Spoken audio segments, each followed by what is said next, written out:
참 좋은 계절을 이제 시작하는 9월 은혜의 달이 되었습니다. 아울러서 연례적으로는 9월 첫 번째 주일이 우리 교회 창립기념 감사 주일인데 오늘 1일이 주일인 관계로 다음 주일이 우리 교회 창립되어진 지 벌써 34년이 되는 기념 감사 주일로 지키기를 앞두고 있고요. 이쯤에서 교회의 존재 이유를 한번 말씀을 통해서 나누기를 원합니다. 교회라면 건물적 요소로 우리 은혜 수기를 말하기도 하지만 개개인 우리 성도들 한 사람 한 사람이 교회란 말입니다. 또 공동체적 요소로 봤을 때도 이스라엘 공동체가 한편으로 본다면 교회였지요. 그 교회를 향한 하나님의 역사가 어떤 것인지 이 말씀을 통해서 힘이 있는 메시지가 선포되어지기를 원하고요. 성도들은 이 말씀을 듣고 31절의 말씀처럼 독수리 날개치며 나름과 같은 그러한 결단 있는 힘 있는 한 시간 되어지시기를 간절히 부탁을 드리겠습니다. 요즘 이구동성 사람들이 참 어렵다고 합니다. 어떤 분들은 심지어 IMF 때보다 더 힘들다고 하는 분도 제가 만나봤고 또 그런 소리를 자주 들어봅니다. 그리고 실제로 우리의 어떤 경제 지수 내지는 물질적 체감 온도가 참으로 어렵다라고들 말씀합니다. 설상가상으로 엎친 데 덮친 격으로 역대급 폭염으로 얼마나 지난 여름 힘드는지 모르겠습니다. 아직도 그 여운이 남아있는 그런 시대를 살고 있습니다. 이때에 우리가 하나님 앞에서 얼마나 연약한 존재인가를 실감하게 되고 이제는 진심으로 하나님만 의지하고 살아야겠다는 생각과 결단을 하게 됩니다. 오늘 우리에게 주신 말씀의 전반적인 내용이 바로 그런 관점입니다.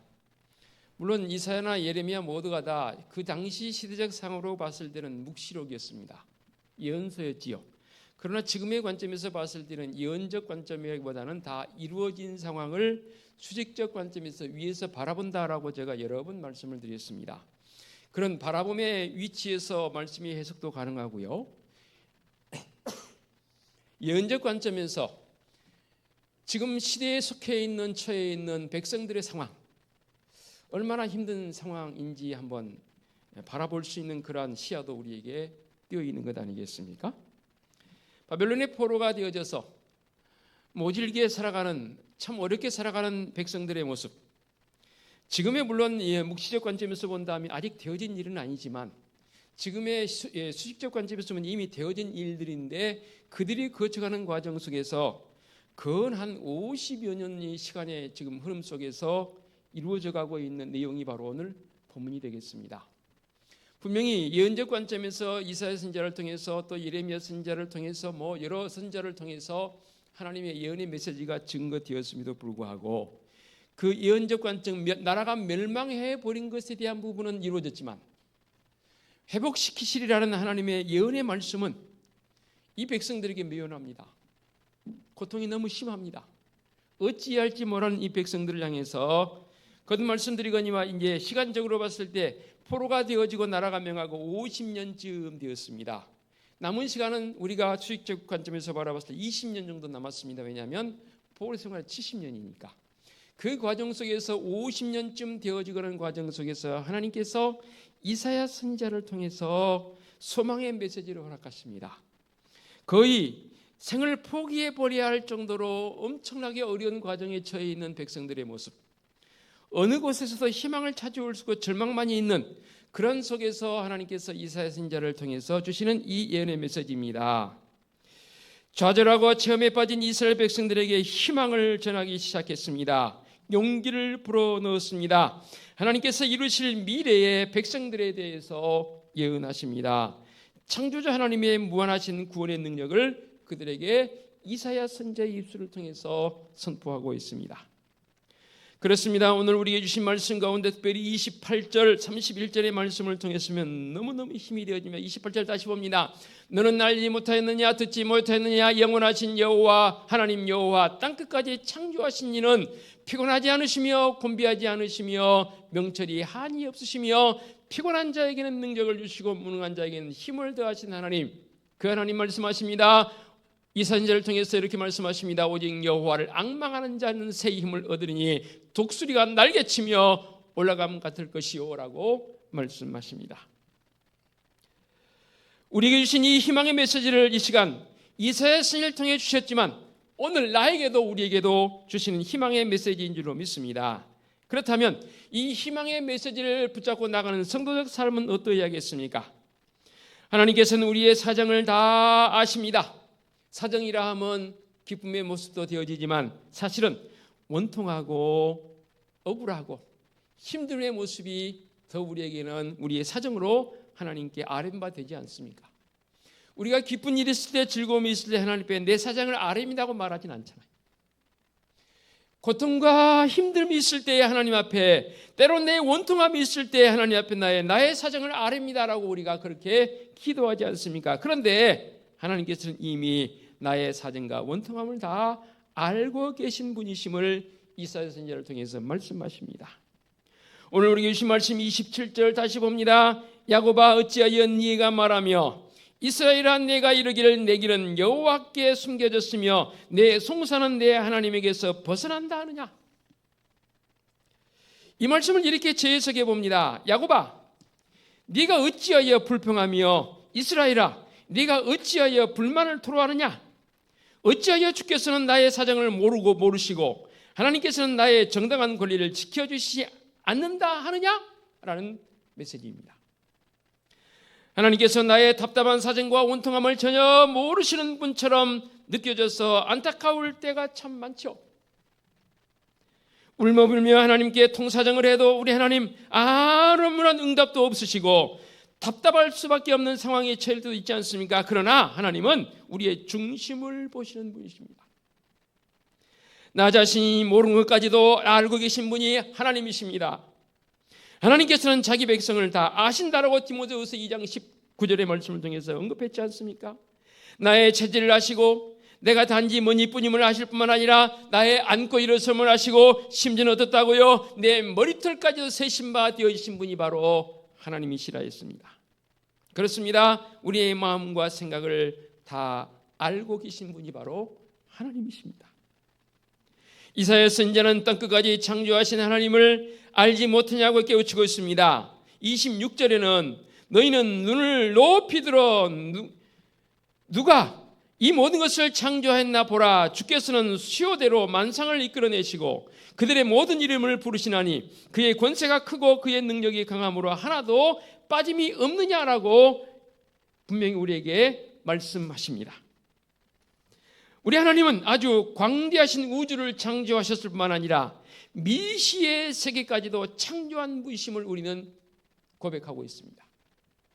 이 거대하고 또 아주 세미한 우주를 창조하시고 운행하시는 하나님, 운영하시는 하나님, 그 하나님께서 택한 바 되신 이스라엘 백성들을 잊어버리시겠습니까? 하나님의 자녀를 돌보지 않으시겠습니까? 다 알고 계신 분입니다. 그렇게 이사야 선지자는 외치고 있습니다. 아울러 시인을 통해서 이렇게 고백합니다. 시편 121편에 보니까 이스라엘을 지키시는 이는 졸지도 않으시고 주무시지도 않으시고 나 있습니다. 주께서는 네가 나아갈 때나 들어올 때나 이제부터 영원까지 지키시는 분이시라고 말씀합니다. 우리의 삶의 시작부터 영원까지 우리를 지키시는 분이심을 분명히 우리는 기억하고 잊지 말아야 합니다.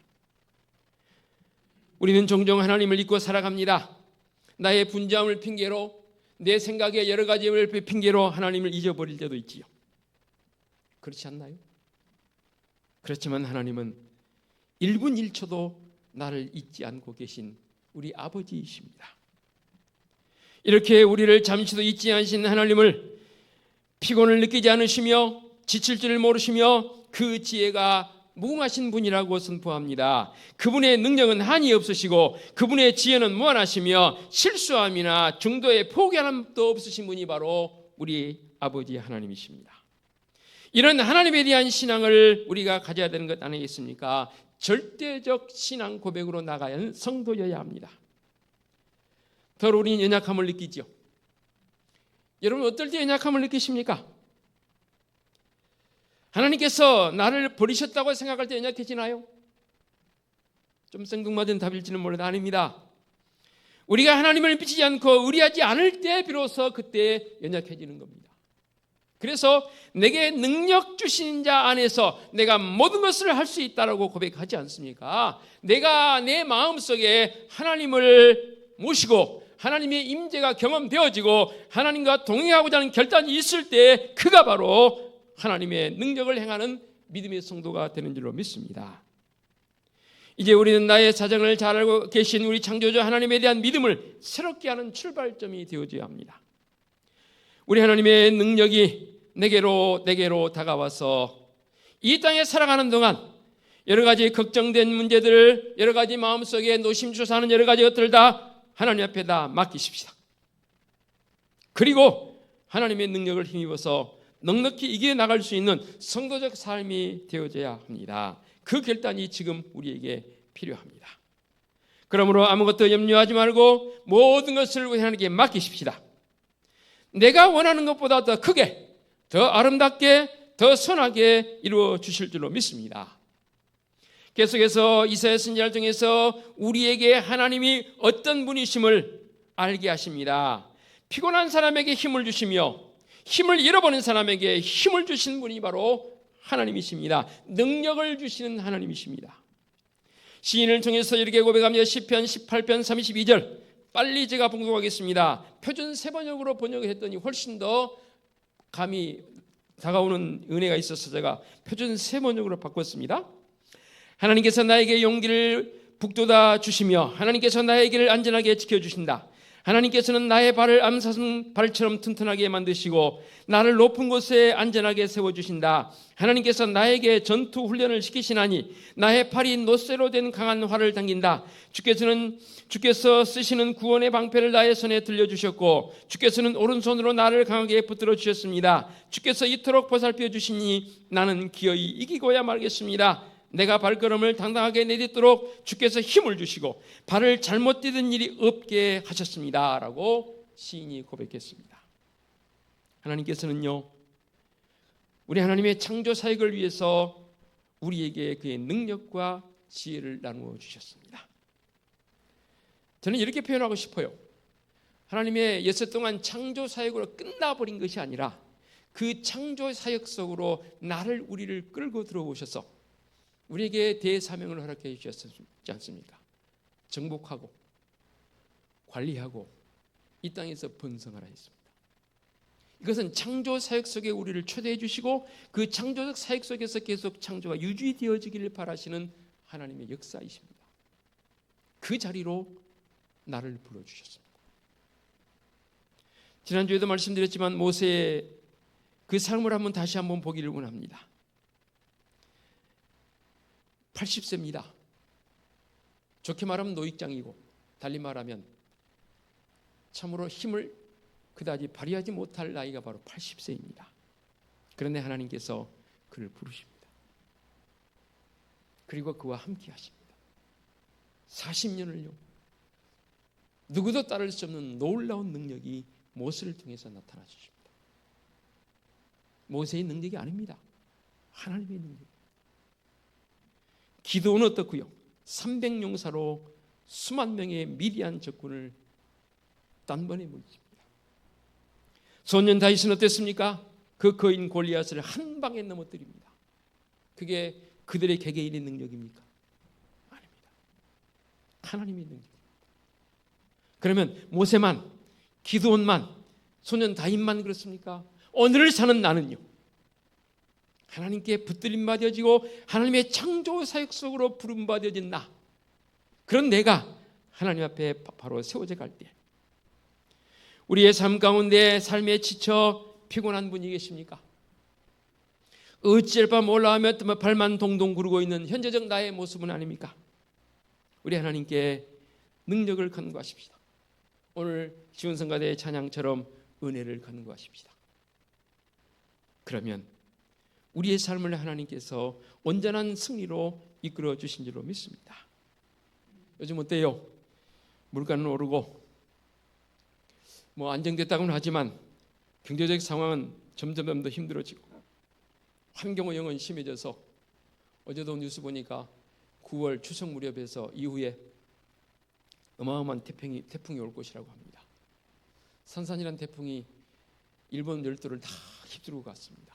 역대급 태풍이라고 합니다. 경제는 점점 어두워진 것 같고 정치적 상황을 보게 되면 그렇게 소망이 없어 보이기도 합니다. 그러나 우리의 생존의 목표를 이 땅이 아닌 하나님 나라에 둘 때 하나님께서 우리를 새롭게 하시며 새 힘을 주시며 질칠 줄 모르는 용기와 희망을 주신 줄로 믿습니다. 우리는 이 세파에 매료되고 세파에 휩쓰이는 것이 아니라 하나님 나라의 백성으로서 힘을 가지고 이 세파를 넉넉히 이기며 나갈 수 있는 힘을 우리에게 주신 줄로 믿습니다. 우리가 하나님의 나라를 위해 일할 때에 물질이 필요하면 물질도 주실 것이고 건강이 필요한 건강도 주실 것이고 지혜가 필요하면 지혜도 주실 것이고 정의를 세우기 위해서 용기를 필요할 때 용기도 더해 주실 줄로 믿습니다. 더더욱이 믿음의 사람들이 봉사와 섬김의 삶을 다짐할 때 감당할 능력과 인내를 더해 주실 것이고 전도에 힘을 쓸 때 말씀의 능력을 부어주셔서 생명을 살리는 일에 우리를 그 도구로 사용하실 줄로 믿습니다. 언제나 후히 주시고 꾸짖지 아니하시는 하나님의 능력을 구하는 믿음의 성도들의 삶이 되어주시기를 당부드립니다. 계속해서 하나님께서 예사시를 통해서 말씀하십니다. 여호와 하나님을 앙망하면 새 힘을 얻어서 독수리 날개치며 올라감 같을 것이라고 말씀하십니다. 앙망한다는 말을 익히 여러분 들어서 알고 있지요. 앙망이 뭡니까? 하나님을 향하여 얼굴을 드는 것을 말합니다. 그저 얼굴만 드는 게 아니라 누구를 보려면 얼굴을 드려야 되잖아요. 아이가 와서 울며 밖에서 무슨 일이 생겼냐면 찔찔 짜고 왔습니다. 고개를 푹 숙이고 있습니다. 아들, 딸, 고기 들어봐. 아빠 봐봐. 저는 그럽니다. 아빠 봐봐. 고개를 듭니다. 콧 눈물이 흘려서 얼굴 딱 지저분합니다. 닦아주면서 왜 울었어? 왜 울었어? 자취정을 듣고 때로는 그 아들을 딸을 교훈하기도 하지만 그렇게 힘들었어? 아팠어? 아빠가 함께 해줄게. 자, 눈물 닦고. 그러면 어때요? 금방 아이의 표정이 바뀝니다. 내가 바로 그 아이와 같은 모습 아닙니까? 앙망한다는 것은 바로 그런 겁니다. 내 눈을 들어 내 이 세상을 살면서 눈물도 많고 힘들한 일도 많았지만 우리 하나님 말씀하십니다. 네 눈을 들어 나를 봐라. 고개를 들고 우리 하나님 바라봅니다. 그리고 하나님 가까이 오셔서 나를 눈물을 닦아주시면서 내가 지금 이러고 있을 때니 겸손히 하나님을 기다리며 우리 하나님께 기도하며 우리 하나님을 의뢰한다는 뜻이 바로 앙망한다는 뜻 아닙니까? 우리가 여러 가지의 소원과 희망을 가지고 살아갑니다마는 사실 우리가 기다리는 것은 오직 하나님뿐입니다. 우리의 마음을 비우고 겸손히 우리 주님의 임재와 우리 하나님의 역사를 기다릴 때 하나님께서 내게 힘을 더해 주시고 독수리 날개치며 올라감같이 상승하는 힘을 주신 줄로 믿습니다. 독수리를 연구해 놓으신 분이 발표해 놓은 글을 그대로 인용합니다. 몇 번 설교가들은 다 이 글을 인용하니까 들어봤을 것 같지만 한번 다시 들어보시기 바랍니다.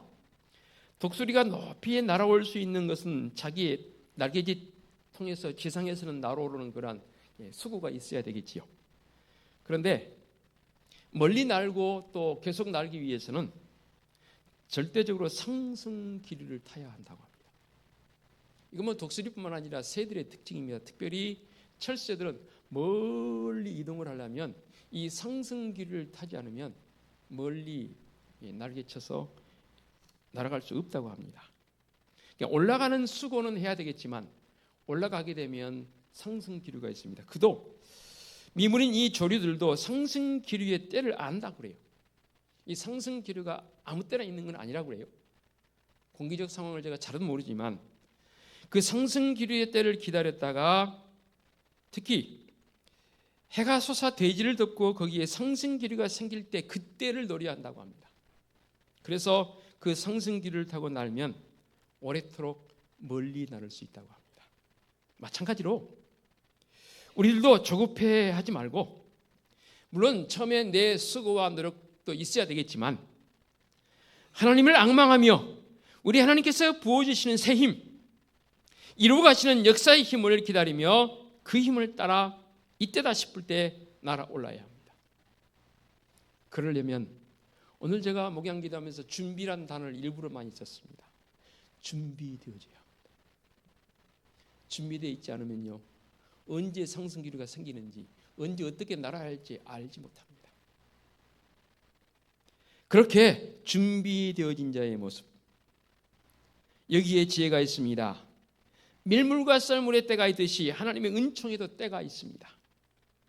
그 때를 기다리며 은총의 길을 탈 때에 우리는 높이 날을 수 있고 아무리 날아도 곤비치 아니하고 피곤치 아니하는 은혜를 우리에게 주신 줄로 믿습니다. 그래서 능력 있는 믿음의 사람들의 삶을 가만히 한번 살펴보면 결코 자기 힘으로 하지 않으려고 안 해요. 반대로 금방 지치고 금방 힘들어하는 분들의 모습을 가만히 봐보세요. 자기 힘으로 하려고요. 그래서 자기 생각이 안 맞으니까, 자기 힘에 역부족이 생기니까 쉽게 포기하고 낭망하고 등지기도 하고. 그런데요, 믿음의 진짜 사람은 그렇지 않아요. 기회도 잘 볼 뿐만 아니라 잘 준비되어지고 때를 기다려요. 이때다 싶을 때, 그때다 싶을 때 그렇게 힘을 얻어서 주님이 주신 힘으로 살아가는 사람들을 보게 되면 말 그대로 능력의 삶을 사는 것을 보게 됩니다. 모세도 하나님께서 때를 따라 쓰시려고 준비하게 했지 않습니까? 우리 믿음의 선배들 내지 믿음의 선자들 다 그렇게 준비하게 했습니다. 저 개인적으로 적잖이 신학만 10년을 공부했습니다. 준비했습니다. 그 위에 하나님께 들어 쓰시더라고요. 세상적 관점은 길게는 4년, 5년 정도 준비하면 쓰거든요. 근데 저 같은 경우는 신학만 꼬박 10년 했습니다. 그리고 저 늘 주님께 은혜를 구했습니다. 하나님, 말씀의 은혜를 더하여 주옵소서. 공부하는 게 기초가 되어지고 누구보다도 탁월한 신앙적 말씀에 볼 수 있는 시야를 더해 주옵소서. 기도했더니 그래요. 저는 저 나름대로 자부해요. 설교 잘하는 목사는 아니지만 그래도 말씀을 잘 풀어서 해석해서 설교하는 목사라고는 자부해요. 여러분 아침마다 글 보시잖아요. 새벽마다 글 보시잖아요. 그 글요 그냥 써서 보낸 글 아닙니다. 정말로 심려를 기울여서 저기 계신 은혜대로 말씀의 중심에서 여러분들 글 보내드리는 겁니다. 다시 본론으로 돌아와서요. 우리 하나님을 향한 우리의 믿음의 고백이 분명히 있어야 할 때가 바로 지금입니다. 우리 하나님 어떤 하나님이라고요? 반복합니다. 우리 하나님은 땅끝까지 청지하시는 피곤하지 않으시며 곤비하지 않으시며 명철이 한이 없으시며 29절 피곤한 자에게는 뭘 주신다고요? 능력을 주시고요. 무능한 자에게는 뭘 주신다고요? 힘을 더해 주신다. 그래서 소년이라도 피곤하며 곤비하며 장정이라도 넘어지며 쓰러지되 오직 여호와를 앙망하는 자는 새 힘을 얻으리라 말씀하십니다. 독수리치며 날아감처럼 우리의 상승기를 타고 믿음의 상승기를 타고 주님 나를 부르시는 그날까지 승리자로 살아가십니다. 수백 번 제가 여러분에게 말씀드렸습니다. 우리는 승리하기 위해서 사는 사람들이 아닙니다. 우리는 승리자로 살아갑니다. 그 대표적인 것이 바로 우리 주님의 부활이죠. 부활은 우리에게 위대한 승리입니다. 승리자가 아닌 승리자로 살기는 것이 아니라 승리자로 살아가시기 바랍니다. 그것이 바로 독수리 날개치며 나름처럼 우리 하나님께서 힘을 주시는 그 은혜가 우리에게 있는 줄로 믿습니다. 오늘도 눈을 들어 우리 얼굴을 들어 우리 주님을 앙망하십시다. 그 앙망함의 은혜가 있을 때 우리의 삶은 더 역동적인 모습이 되는 줄로 믿습니다. 기도하고 우리 결단 찬송할 때 정말 힘있게 찬양드리면 좋겠습니다. 기도합니다. 하나님 아버지 감사합니다. 오늘도 우리에게 힘차게 날아오릅시다라는 말씀의 제목으로 함께 나누었습니다. 독수리 날개치며 날아오르는 그 나름처럼 힘차게 날아오른 우리 성도들 되게 하여 주시옵소서. 그리고 삶에서 신앙의 상승기를 타기 위해서 준비하는 자들이고 그 상승기를 탄 자들 삶 되게 하여 주시옵소서. 예수 그리스도의 이름으로 기도하옵나이다. 아멘.